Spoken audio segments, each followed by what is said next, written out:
E aí galera, hoje eu vou estar ensinando como modificar essa barra aqui de status do L5 E455F. Vocês primeiramente vão ter que ter o Exposed e esse módulo aqui, peraí, módulo Extend. Vocês vão ter que ter o módulo Extend. Vocês vão abrir o Exposed.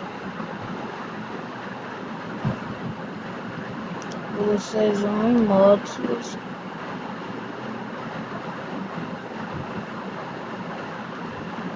Vocês vão em System.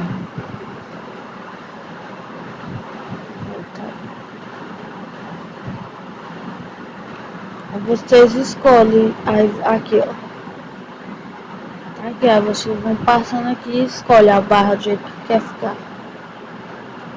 Aí tem do G3, tem do Xperia, tem do Galaxy.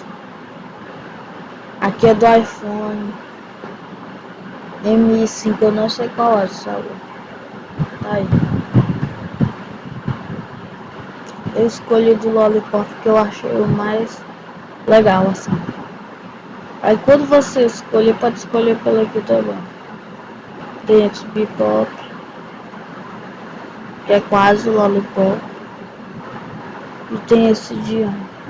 Eu vou escolher o Lollipop. Aí vocês vão aqui nessa setinha. Aí pronto. Agora vocês vão no Exposed.